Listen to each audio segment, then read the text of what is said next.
miraculous healings can still occur. I understand that a man was recently discharged from MD Anderson, which is one of the best cancer centers in the world, as terminal, and he came to you. That's right. There was a man who had a rare form of cancer, a genital form of cancer, who went up to MD Anderson. He was from South America.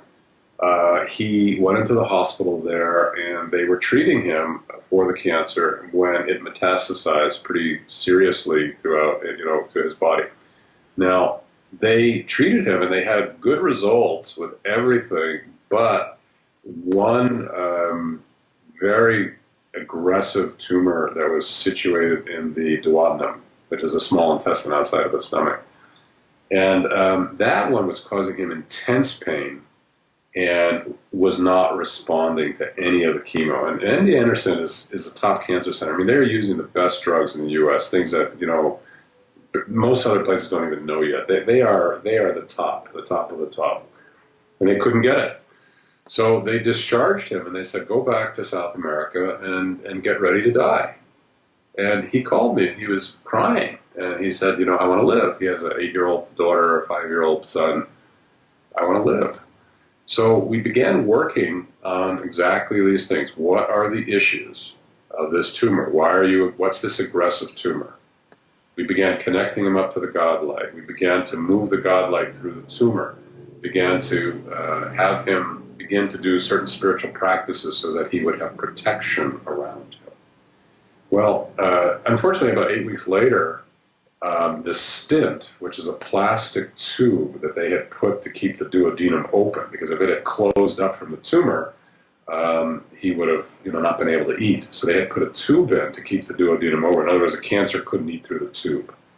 Well, they didn't expect him to live 8 weeks, and they didn't take the tube out, so the tube perforated through the intestinal wall, and he went into radical surgery, emergency surgery, because of the perforation. It's a very serious thing.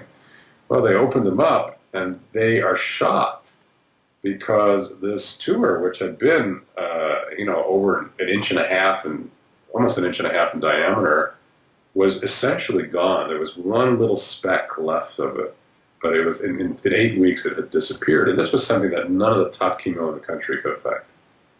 Wow. So we talked about the role of God in spiritual healing. And God is synonymous with love, beauty, truth. What role does love play in healing? Well, love is the most significant factor in healing. In other words, love is the greatest healer of all. There's no healing, in my opinion, that hasn't happened with love. So in all healing, and particularly in spiritual healing, the first thing that we have to establish is a person's connection to love, that they feel loved, that they're cared about, that they're held in love. This is the first thing we want. Then we move from there. Recently, I'm focusing a lot on cancer because it's most traumatic, but I want to remind you that this is broad spectrum healing. We're not only talking about cancer, it works for, you name it, but any disease really. But there's a boy who came to me with a brain tumor, astrocytoma of the brain. Now, he was 16 years old, and as nicest kid as you ever want to meet. And his parents were just telling me, this is the most peaceful child you ever want. We don't know why he has this illness. It just doesn't make any sense where it came from. Well, I began working on him, and the first thing I did was to establish him in the love. I wanted to feel his connection to love. Was he in the love? Was he feeling loved? The nice parents. Well, as we started to work on the love, all of a sudden this nice boy wasn't so nice anymore. In other words, as it started to open up, he was raging. He was hating. And not only was he raging and hating, but it was going further than that. And this is, again, something I want to say that he was going to the place he wanted to basically join the military and go out and fight and destroy because of the level of rage that had been hidden down inside of him. It turned out that this raging energy was the source of the astrocytoma. In other words, the belief systems that created the rage for what the tumor was about. Wow. So that brings up another interesting question. What causes disease in the first place? Is there an emotional root? There is always an emotional root. And there is always a mental or a psychological root, and there's always a spiritual root. They're all there. And so disease is multifactorial. When we heal, we have to approach disease through the body, through nutrition, herbs, potentially allopathic medicine. We have to approach it through the heart, reconnect the people to love, deal with fear, anger, hatred, jealousy, envy, depression, because those are always with disease. We have to work with the psychological pictures and memories that are in a person's mind. And finally, in the highest level, is work with the spirit, the soul. In other words, what will keep the soul here? Because no one dies unless the soul is unhappy.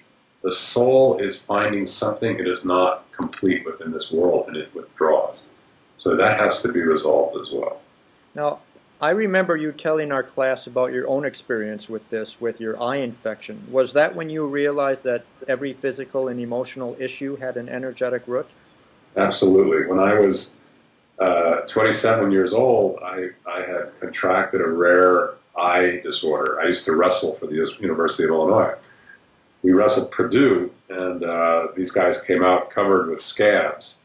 One guy kneed me in the eye, and I picked up the scab in my eye. So I had a rare viral infection in my eye, which began to eat up my cornea. Well, a few years later, I got it under control, but a few years later, it recurred when I was 27, and it was so serious that it was disastrous at that point. I mean, it was really destroying my eye. I went into meditation because I meditated. I went into raw foods.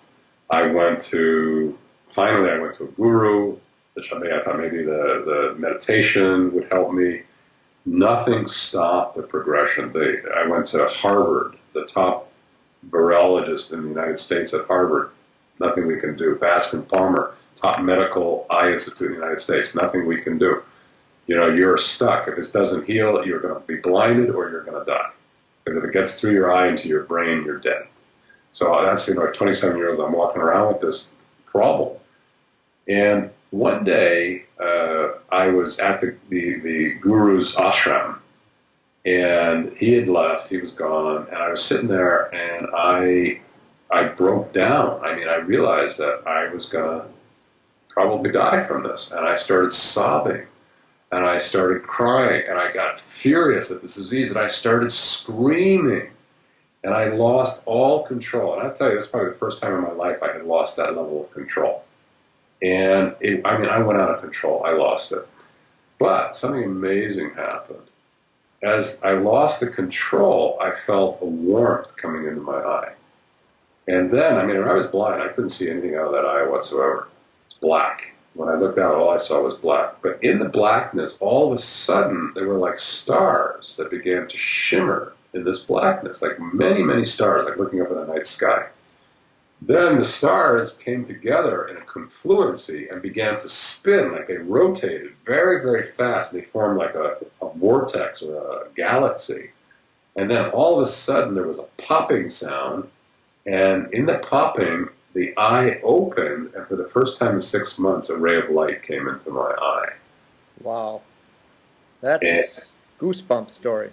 Yeah, that was really, really powerful.